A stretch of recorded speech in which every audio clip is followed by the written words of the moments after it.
Good afternoon and welcome to the virtual Pérez Art Museum Miami. My name is Marie Vickles and I'm the Director of Education. And today we are presenting The Wave, the first in a series of 3 conversations that are presented in partnership with Indigo Arts Alliance and the Pérez Art Museum Miami.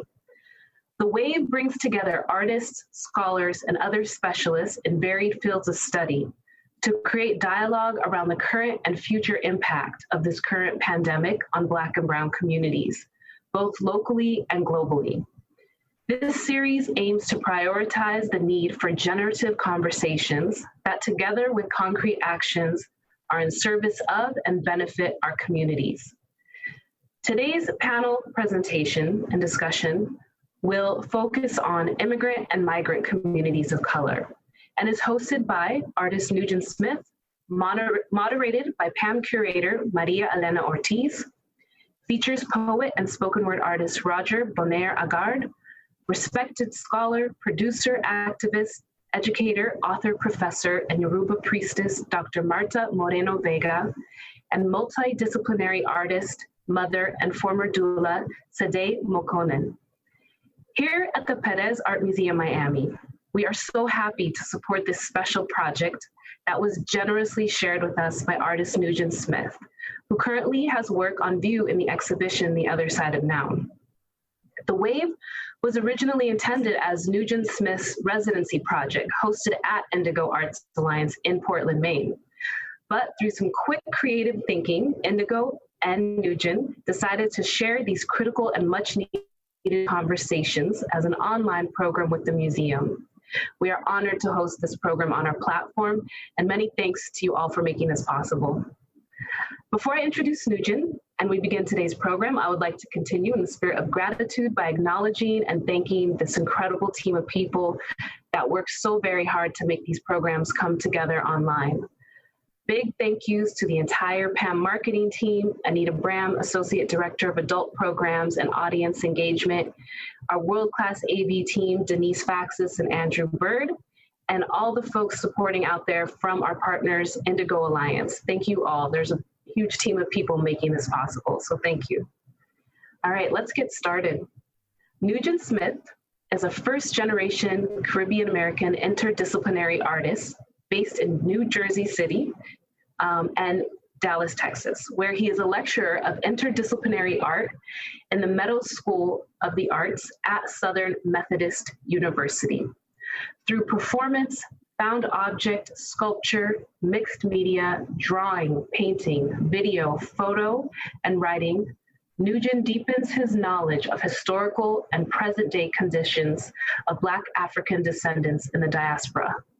Trauma, spiritual practices, language, violence, memory, architecture, landscape, and climate change are primary concerns in his practice. He holds a BA in Fine Art from Seton Hall University and an MFA from the School of the Art Institute of Chicago.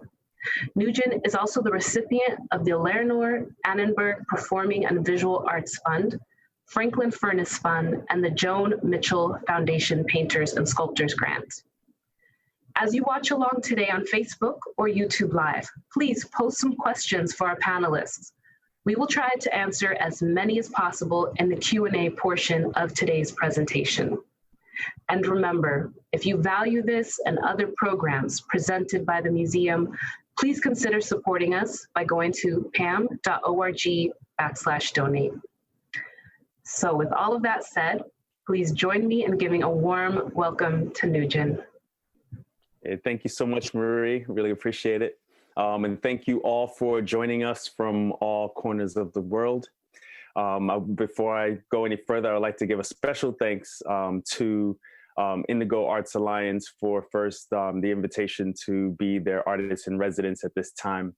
And due to current circumstances, we're forced to move to a virtual capacity, and really grateful for your guidance and your leadership. And as we continue to think about how to reshape this residency and to for this to be of most benefit to our communities.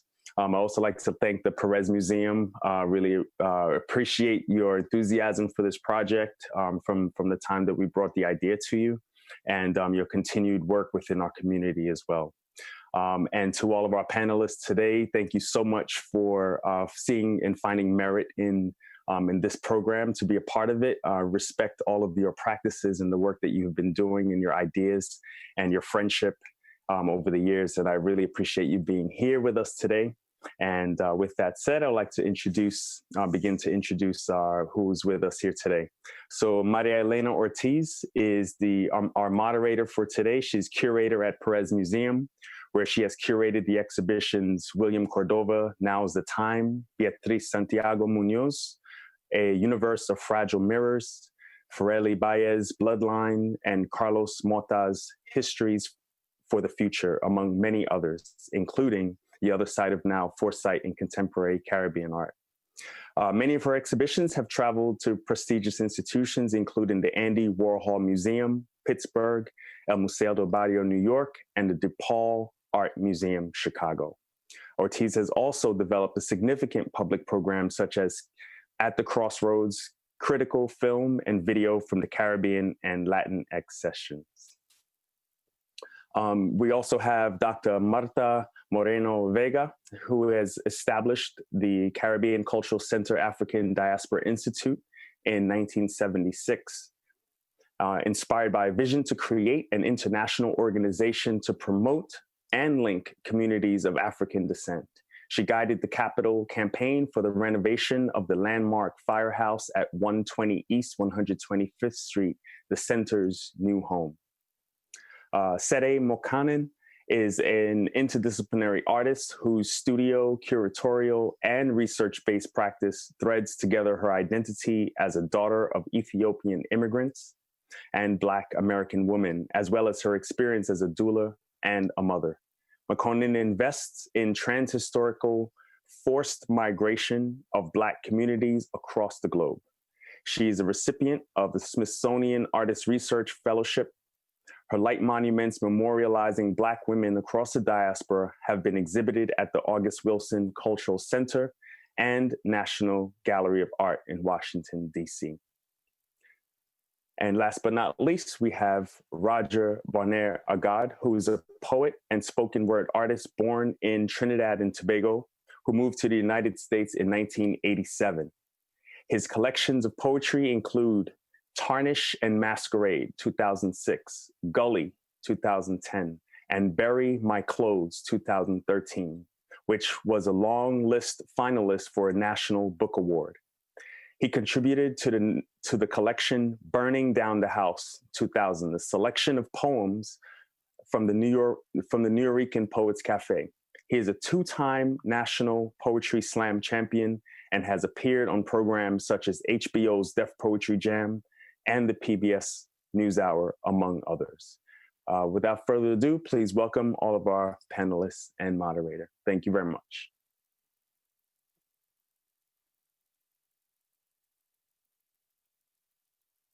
Good afternoon or good morning, depending on where you are. I'm honored to be a part of this. Thanks to Nugent for the invite and the love. And what a time, right? In preparing for this, I did some research on the works of Dr. Moreno Vega and Ms. Mokanen, and so much struck me about their beautiful, important, and amazing work. But both these women are and talked about space making, place making. And they draw very necessary and tremendous connections amongst ideas and ideological geographies to make connections and therefore space in which to exist in power. As an immigrant myself, as Nugent just said, I came from Trinidad almost 33 years ago now. I understand my poetic project, or part of it at least, as a desperation of memory. In particular, before the interwebs, I was always remembering things amongst people who didn't share my collective memories, and I existed in the anxiety of wondering if I was going mad half the time, if these things happened at all.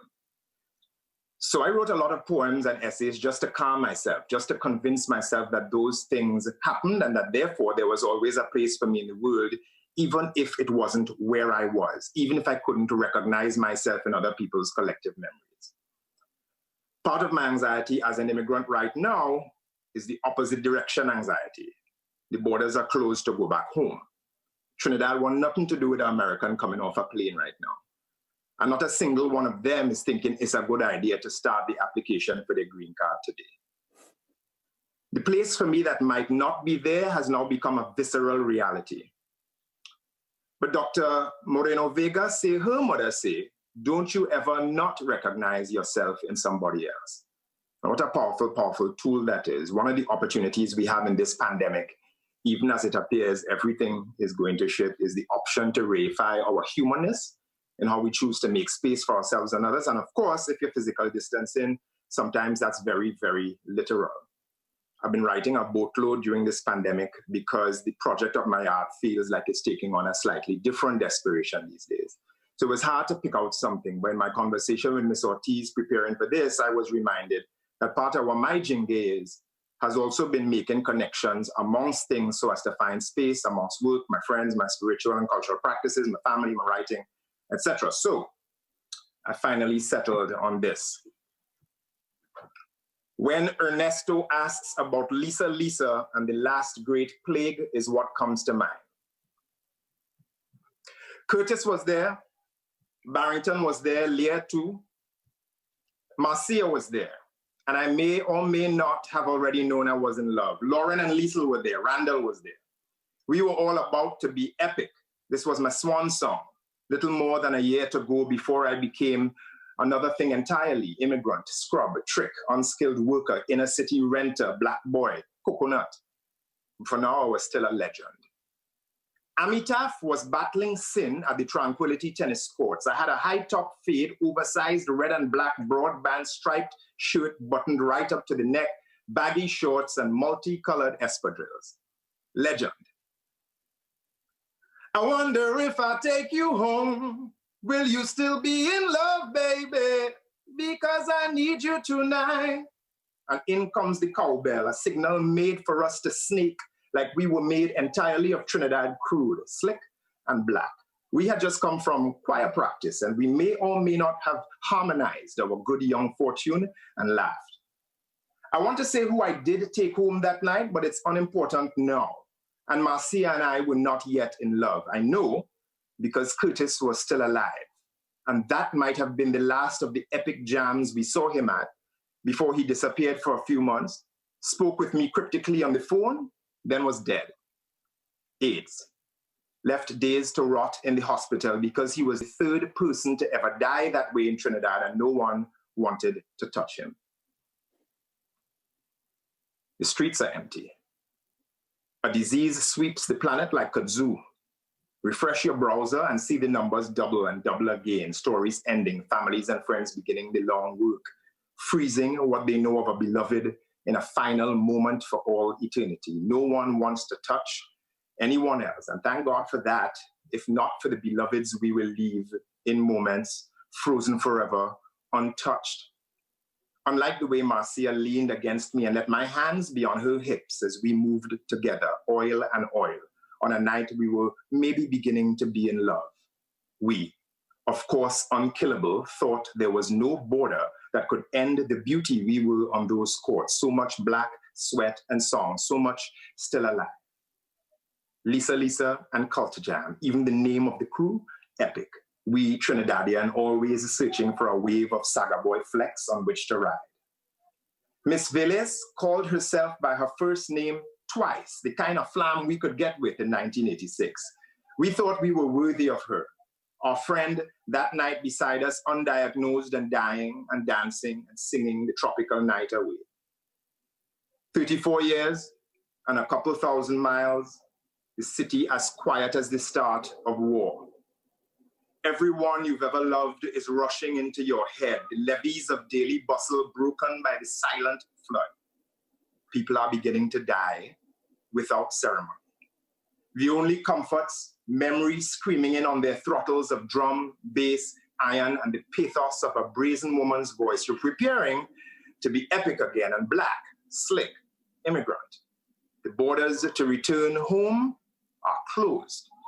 You and your father sing old calypso to each other across the airwaves. There is nowhere else to be you and sing and dance but where you are. You're in love only with what you have. Thank you.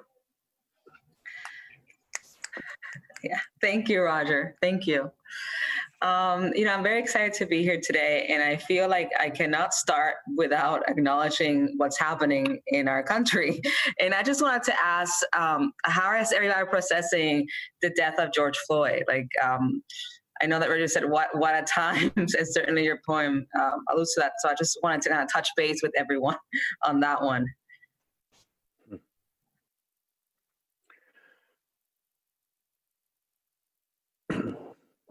Marta, I think you're still... Dr. Vega, your mic is off.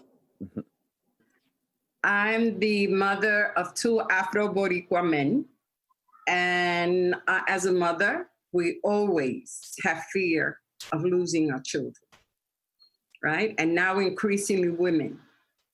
So that the pain I feel is intense because our parents came here looking for a better tomorrow, and we're in the tomorrow, and it's not better. Speaking about tomorrow, something that struck me a lot about your work and about your way of thinking is that you question a lot the word immigrant and the use of that word. Can you speak about your concerns? Well, it's not concerns. I think it's a fact. If you're of African descent, you were brought into the nascent Americas by force. We're not immigrants. We were forcibly brought to the Americas. And when we look at ourselves in the places that we're at, the African experience is always under threat, wherever we are. So that the question becomes, you can't be an immigrant in Trinidad, right? Because you were forcibly taken, your forefathers were forcibly taken. And if you come to the United States, you were still forcibly brought, so you're not an immigrant. The reality is that because of colonization, because of racism, white supremacy, we always remain the other. So that to call ourselves immigrants, to me, is to feed into a fantasy that doesn't exist. We were forcibly brought to these spaces. Many of us left our islands and our territories and our nations because the United States power and the European powers created systems that did not allow us to exist in those spaces. So many of us returned to the colonial so-called power, right? So many of the Caribbeans have returned to England and France, and many of us returned to the United States. But the reality is I'm in Puerto Rico sitting in a colony, right? And US calling itself democratic, right? And Puerto Rico is a colony. So that these narratives, these terminologies, these labels that are placed are inappropriate, right? And we need to develop our own narrative and our own definitions, is my point. That's beautiful. Sede, you did, kind of following on what Marta just said, you did a very striking performance in Venice. Can you talk about that performance and how it connects also to what Marta just said? Yes, I did. I went to Venice twice last year during the Biennale in May and in November for the opening and closing weeks to do an intervention in front of the migrant boat that was put on display. It was a real boat that drowned off the coast of Italy, and a Swiss-Belgian European or white man put the boat on display, called it Barca Nostra, meaning our boat. His whole claim is that all of Europe needs to take responsibility of what's happening to Black and brown people that were migrating to Europe. I was offended by the work. I was offended by the Biennale and felt that they need to be held responsible for putting Black death on display because most of the people who died on that boat were of African descent. It was 800 to 1,200 people on that boat. And if you see it, it's a large boat, but it's not big enough to fit that many people. And part of the research I've been doing in the work, I'm trying to convey through my artistic practices that there are these connections through these forced migrations of and Black movement all over around the world. And the ship being like the image that we think of, I guess, that represents that. But yeah, the Biennale was pissed, to come back to that. They sent their plainclothes cops that looked kind of like supermodels in a way. They were in a lot of, they were dressed up and they looked like regular art goers, any wealthy person that would be at the Biennale. And they racially profiled the people in the audience. In May, when I went back in November, it was just me and Dagmawi Yamid, an Ethiopian-Italian filmmaker who himself made the trip from Ethiopia to Libya across the Mediterranean in 2004 and has dedicated his entire practice to documenting the lives of African migrants there. They weren't happy with it. I didn't care. There were lots of threats made.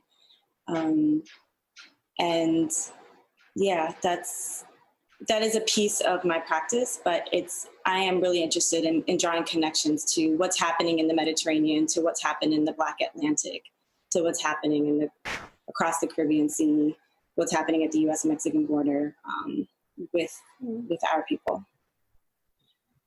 Can you speak a little bit more about that in terms of comparing the U.S. and Europe? Sure. I mean, well, again, going back to this boat that was put on display, it was clear that the individuals who were on this boat were packed like sardines. So there was references to slave ships when this boat was garnering a lot of press and controversy during the Biennale. And when you hear stories about what's happening in the Mediterranean, how there is a hierarchy and how people are placed in the boats, the darker skinned people, basically from sub-Saharan Africa, are put at the bottom of the boats or packed into the bottom of the boats. Some of whom, when they tried to escape, there's stories of them being shot by Libyan forces who are running the boats, and just how they're being treated versus, their status versus those of for lack of a better term, immigrants that are coming from the Middle East or Syria. And it's, I'm not trying to say like, oh, it's worse. I'm not trying to make comparisons, but I also am, because there is a hierarchy that is happening, and as well as at the U.S.-Mexican border too, that if you are of darker skinned or if you are of African descent, you are at the bottom of all the bullshit, basically, and which is why that is, those are the individuals and communities that I'm focused on, because obviously they look like me. This is where I come from. So. Now, Roger, you work in Chicago with a lot of youth, and you use the term transformational justice. Mm-hmm. And I was wondering if you can speak a little bit about that term and how it expresses itself in your work. So transformational justice is, starts with the idea that, of course, the mode of justice that most of us understand, that most of us were raised with, which is punitive justice, A, doesn't work even for what the power structure says it's supposed to do, and B, it certainly doesn't work for the people who it's being practiced on, and it doesn't work for our communities. Our communities are not safer because young people or anyone is imprisoned. Our communities are not safer, are not made safer by locking up the 2 million people that America locks up. And so in thinking about what the carceral state has done and the ways in which that has damaged segments of communities of color in the US, one has to critique that punitive model and move to something else. There's something else that people have kind of managed to move to is what I think most people have come to hear as restorative justice. But restorative justice is this idea that the person who harms the community can be brought back into dialogue with the people who they harm and figure out a way to repair that harm and move forward from that point on. And this is, of course, a shorthand for all of this a little bit, right? Transformative justice aims to take that one step further, that if we can change the container that created the inequity, that created the harm, that therefore the harm might not have to exist in the first place, and therefore becomes transformational of the entire situation, and then does not require a prison.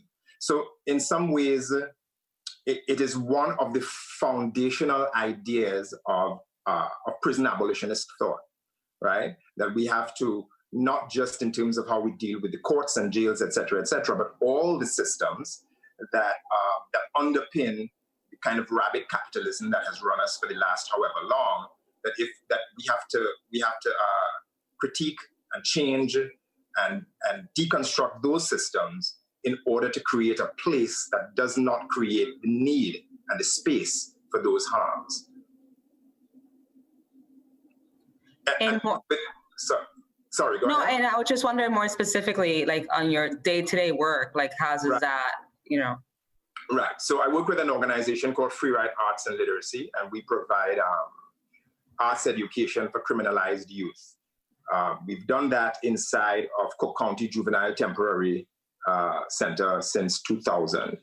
And what happens is that we're understanding, and it's been an evolution for me as an educator and an artist too, to realize that when you're going in to teach young, if you're an artist, at some point somebody's going to come and talk to these at-risk kids, right? Mm-hmm.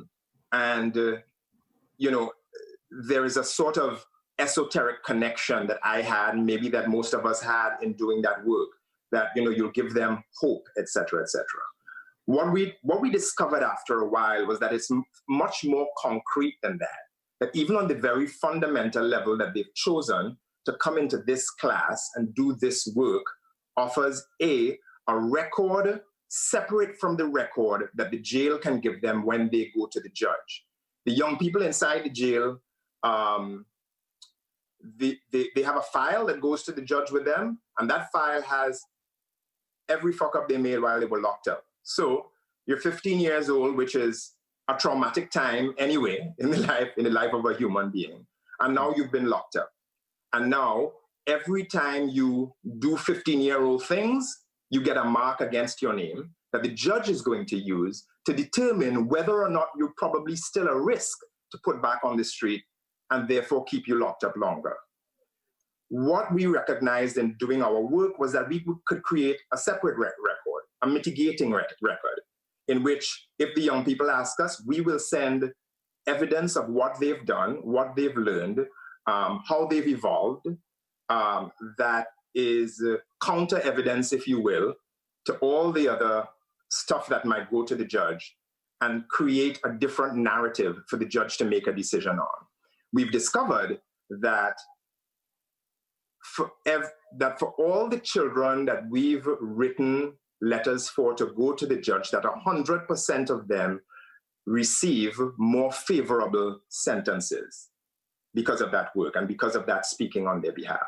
So that at that really base level, you come in, you teach somebody to write a poem, they write a poem, you say they wrote a poem with me, you say they did these other things, you say we published them here, we say we put their visual art in an exhibit here. It expands the idea of, and also expands their idea of what their reality is. And therefore offers them the idea that they could be something else other than the things that they imagined they could be before they encountered art. That's very powerful. I was wondering, Martha, you have a trajectory working with organizations, creating space for people of color. And in moments like this, where resources start to become more scarce, what are some strategies that we can think about to get us by financially? Well, I think that we have to be committed to building spaces, and those spaces can be your home, can be a storefront, or it can be a building, right? And when we started in Museo del Barrio, we started it in a classroom. My career starts as a public school teacher. So el Museo del Barrio was in a classroom, right? And now 50 years later, it's an institution. But I think that the important thing of our institutions are to create power centers. And I think Roger started addressing it with how you address who we are. And you can address it from a deficit point of view or from a point of view of power. And the fact that we have survived is power. The fact that we have an aesthetic and a way of seeing the world is power. Most of the young children I had in my classrooms, and I was a junior high school and high school teachers, the most troublesome were the most brilliant, because they understood the okey doke of what they were learning in school was just that, okey doke. It was a deficit education. So that brilliance was being lost and being jailed, if you will, because people saw young people as troublesome. And I think what Roger was explaining and what we have done in our spaces of power is provide another narrative where people see their power, see their understanding and creativity, and also understand that the aesthetic that we bring is a different aesthetic. And in building the institutions, I think the importance of building spaces, el Museo del Barrio, the Caribbean Cultural Center now, Corredor Afro in Puerto Rico, and other spaces, is to develop a different narrative and a different understanding of our aesthetic and a different understanding of our place in the world, right? So that it's not the building and it's not money. It's the intelligence that we bring to the framework of who we are and what we are. So it could happen in a living room, it could happen in a classroom, it can happen in a park, it can happen anywhere. So not to sort of get away from your point of money, but money is not the thing, because we're always underfunded. El Museo is underfunded still after 50 years. The Caribbean Cultural Center is underfunded after 45 years almost. And all of our institutions are at risk because you have a white power structure that sees an aesthetic, right? That is a dominant aesthetic that is based on values that do not connect creativity to life. And Nugent's work, Roger's work, and all of our work, right, that is grounded in our cultural experience and our legacy, right, speaks to relevance and intent. So that, yeah, money has always been an issue because most of the funders are still looking at a very sort of Eurocentric model. But it's interesting that now that the demographics have shifted, many of the institutions are now replicating the work of many of our organizations, right? They are replicating the work of people of institutions of color so that they can survive as the demographics change. Well, you're speaking about money, but also resilience, which I think that all of us can attest to with our individual practices. And in that sense, more than resilience, it's understanding that and that's why this word immigrant is so interesting, because it always says you're the other. Resilience also says you're sort of the other. No, we do what we do because it's intentional, because we need to do it, because it is our creative vision. It is the lenses that we see the world from. So that our people have been brilliant, absolutely brilliant, in retaining those traditions, in retaining those beliefs, in sustaining spiritual belief, right? The understanding of color being more than color, dance being more than dance, the word being more than the word. So that it's a way of seeing that makes us and sets us apart, right? And that's always seen as the other. Thank you. Thank you.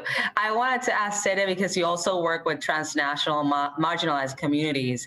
And I wanted to ask you how are they, you know, I know that you continue to work with them. So how this pandemic or the situation is affecting them as, yeah. Well, I mean, it's, all of our communities are being affected right now. Like so I have a foot in the birth world. You know, I come from trained by Black midwives and doulas. That's a whole nother fight because that's fighting the medical industrial complex, which interestingly enough, COVID kind of forced a lot of families to give births at home, which I'm in support of. Although I'm in support of women choosing any way they want to give birth. But I do think, having worked in the hospital, supporting Black families giving birth there, seeing firsthand that like racism begins in the womb because of what you're facing. Anyway, so there's that community. There's the community that I'm thinking about as a Black mother of a 9-year-old. And I'm fortunate enough to have a very strong Black artist mother community that I'm a part of. Also, thanks to Alicia Wormsley, who started a residency program for us. But then also there's this community that I'm connected to that works with Black people who are stuck in these places in limbo, whether it is at the US-Mexican border in detention centers, or it's, you know, that migration that I was talking about earlier from East Africa, Libya, across the Mediterranean. And speaking directly with and working with immigration lawyer Rebecca Alamayu and Werlene Youssef at Haitian Bridge Alliance, it's bad. Like, I mean,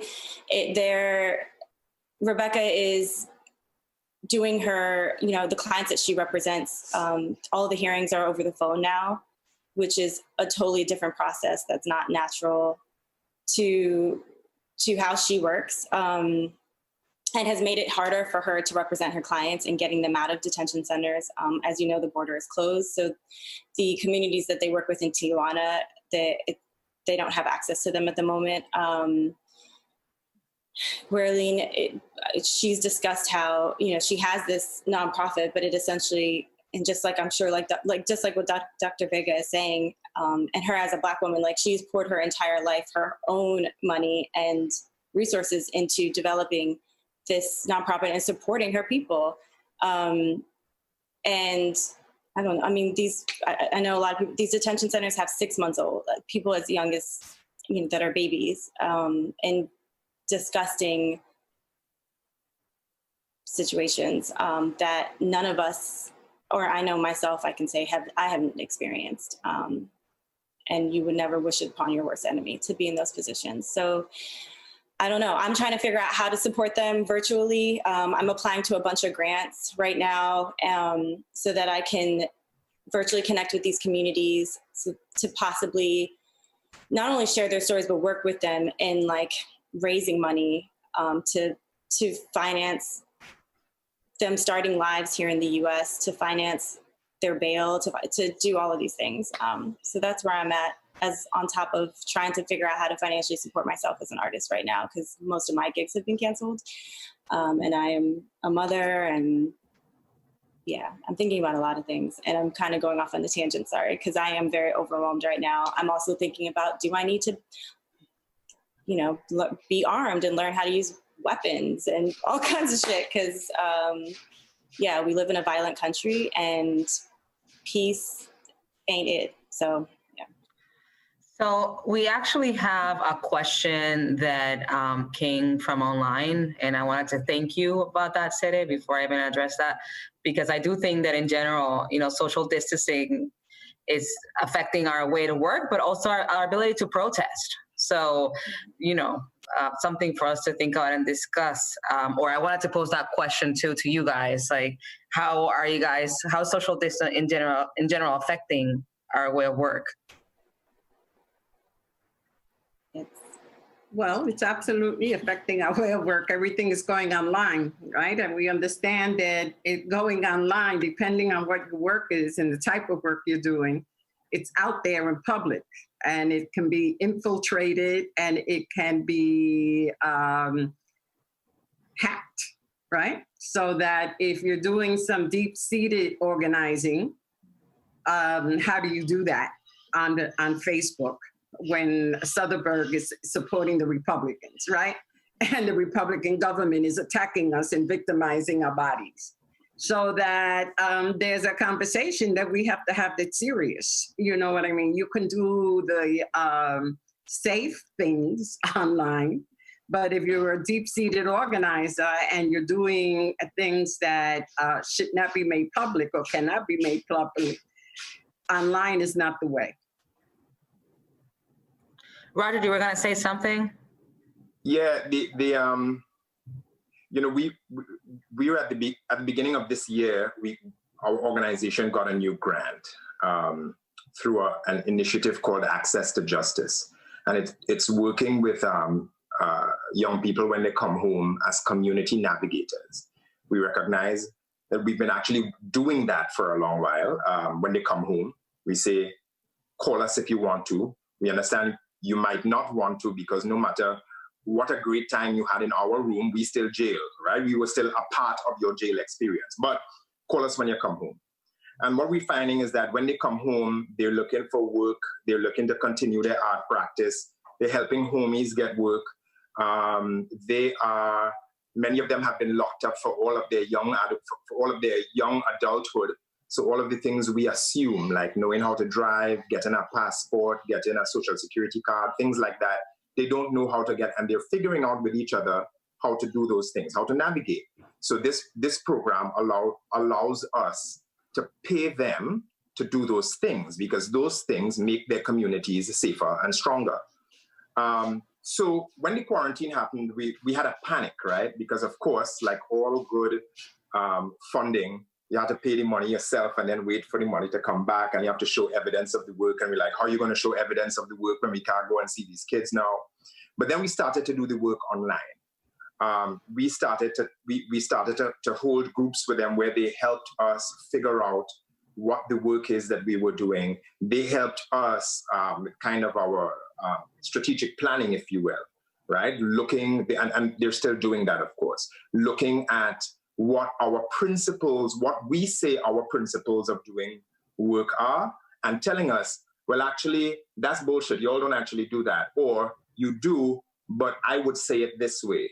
And we're hoping to create from that a cadre of young folks who will go out into the world, and that part of their navigation will be building their own organizations, formally or informally, that will then navigate the community and make them safer and stronger when they got out.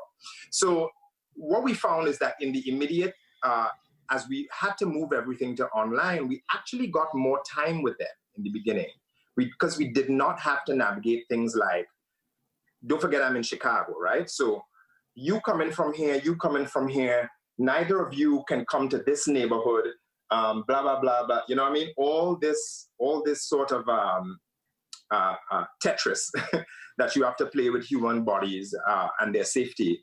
And so we could do a lot of it, at least in these first couple of months, we could do a lot of it online.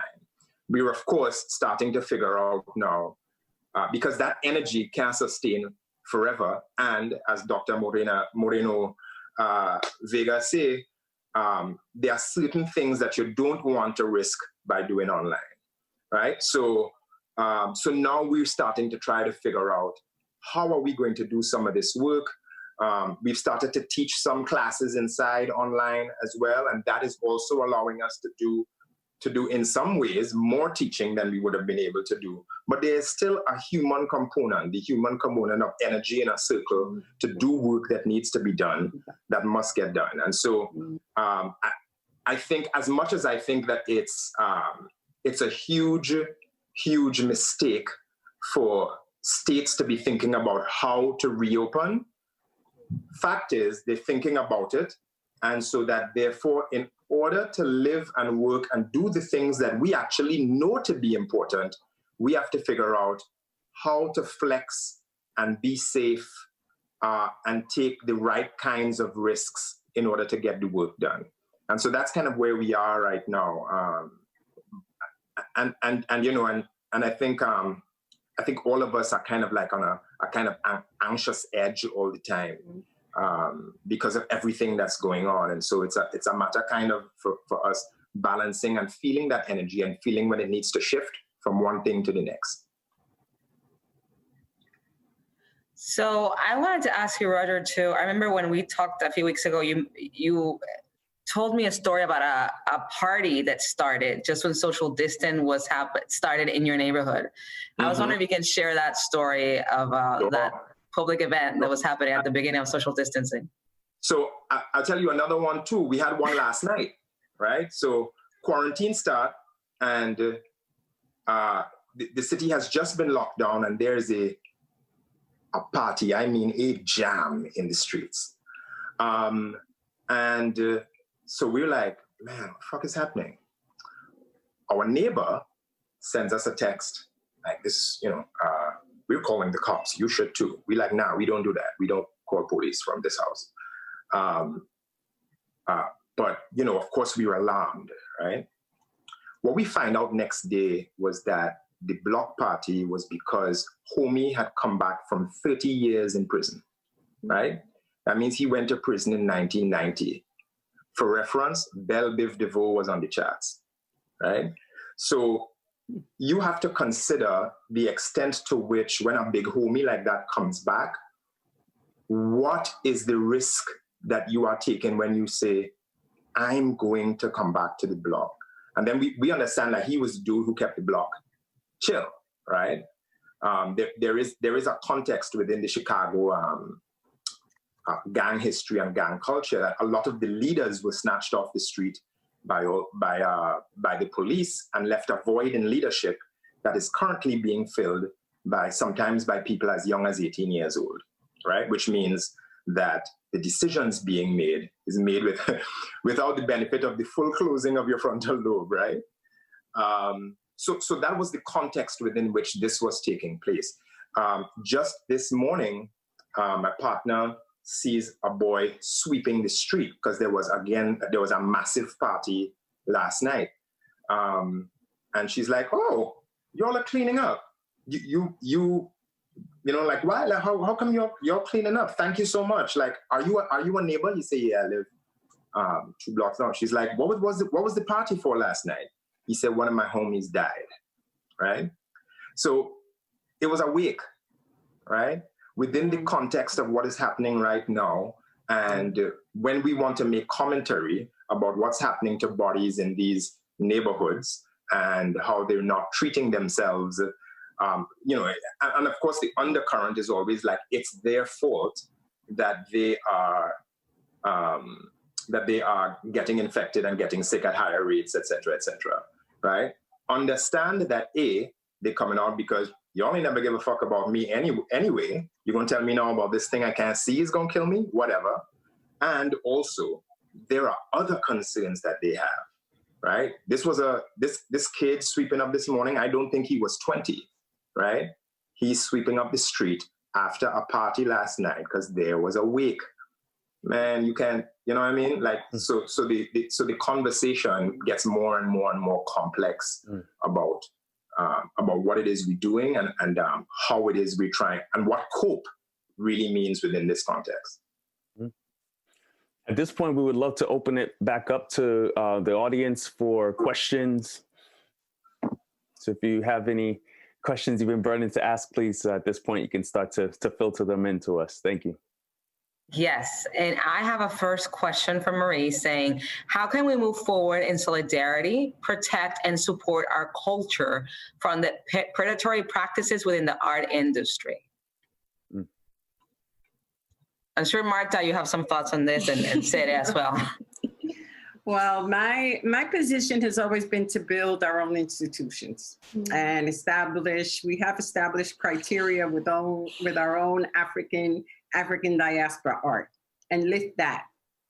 I think that we know that there's systemic racism within the museum system and within the funding system, so that as we look to try to create chaos within those systems, right? And insist upon equitable funding because that is our tax dollars and so on and so forth. The importance of building our institutions, power spaces, so that our artists can thrive and our curators can learn and our educators can develop a narrative and a context and a content that addresses our history, addresses our experiences, honors them, and also connects the diaspora in very intentional ways. Because when I developed the Caribbean Cultural Center, I was fortunate to get a Rockefeller Fellow through the Metropolitan Museum. And that was when they were trying to deal with multiculturalism. So they went after people to sort of get these fellowships.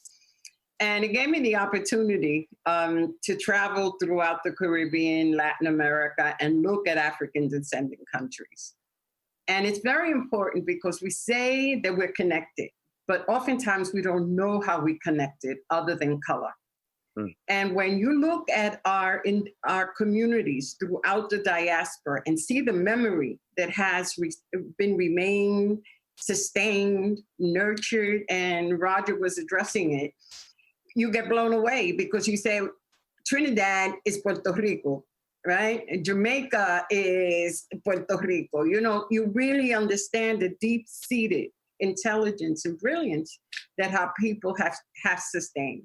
And the artistic excellence, right, based on our criteria that remains. So that the work is to really connect in real ways. Totally. I agree. I feel like that's how I move. As far as, and also I'll add to that, I think for me, what's benefited me is that I've focused on, and this has been natural that this happened this way, working with Black women. No one has looked out for me like other Black women, whether they're in institutions, curators, whatever. And I think that going off of what Dr. Marta Morena Vega just said, it's like— Marta, please. Sorry, Marta. Is we have to pull each other up, like infiltrate these institutions, but like Marta said, we have to create our own and just pull each other up. Like one of the things that I don't like that I have seen in the art world, especially when we are mimicking what white people do and these white institutions do, is we reach up instead of reaching down or across. And the only way that we can make space, not only make space for each other, but like own the space, claim the space, is if we reach across and we reach down and pull up. Yeah, that's all I'm gonna say. On that note, we have a question from Veronica Lili Roldan, and she's asking, what do you do for self-care and or uplifting? What brings you joy as an act of resistance? That's a great question. Okay, go ahead. Okay. Couple things. I have a crazy 2-year-old, and yeah, like she don't give a shit. And, many days in this quarantine, she has been the moment of reflection. She has been the moment of grounding. She has been the moment of joy. I mean, those of you on here who have kids, I probably don't have to tell you what that child's laughing does for your body, your soul, your spirit in a minute. So there's that. And then there are my spiritual cultural practices, which include calendar, which are at its most easy translation is Trinidad Stick Fight. You know, I try to reach out to my people. I try to reach out to my people and just say, what's up? I think, you know, that's kind of the most fun. That and my writing. Well, I have a granddaughter who's 2.5, so I get Facebook videos and so on. It's a joy. But a long time ago, actually 36 years ago, I initiated into the Yoruba tradition because I was very clear that I wanted the sacred to look like me, my mama, my daddy, my grandparents. So very similar to calendar, right? That has historic roots in Africa and West Africa. The notion of seeing yourself as sacred and understanding that you're born sacred, not with original sin, is critical to all of our communities throughout the diaspora.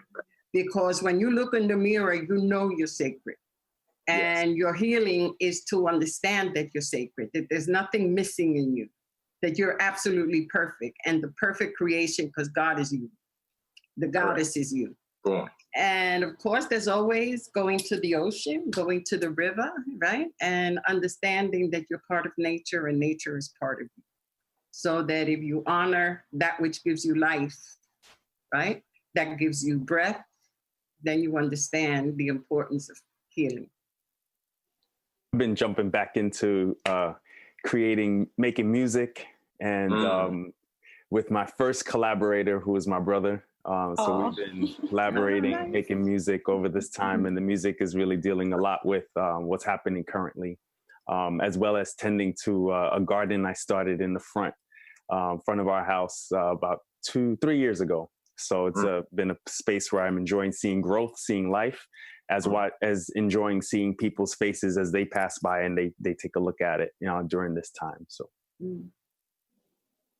I've been doing a lot. I have a long list of self-care things, but during quarantine, it's been, as you can see, plants and clippings and turning my apartment to a forest.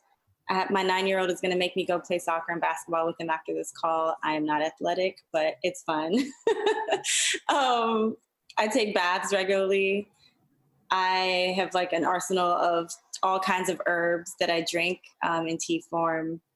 My neighbors are amazing. I live in an artist loft and we are building a community garden outside. And that's been really just wonderful because it's a bunch of adults and children just getting dirty together and creating a way to sustain ourselves. I've been burning frankincense and myrrh because I grew up with that in an Ethiopian household, and then roasting raw coffee beans. So I've been making my own coffee from scratch just because, again, that reminds me of home. Like, if you guys know about Ethiopian coffee ceremonies, and lots of prayer, lighting candles, all of that. So, yeah. I will add before we go into the next question is that I always try to bring myself to the present and breathe and be like, this is just the moment that I am right now. I can say poco meditation, but just try to remind myself that I'm just in this moment so that I don't get overwhelmed with everything else. We have another question by Cesar Quintanilla, which he asked, we come from different cultures with different traditions, lifestyles, and behaviors, each with different parameters of permissiveness. How to get to a middle point where so many cultures can live and respect each other? Is it an effort of tolerance and respect for the stipulated laws where we migrated to?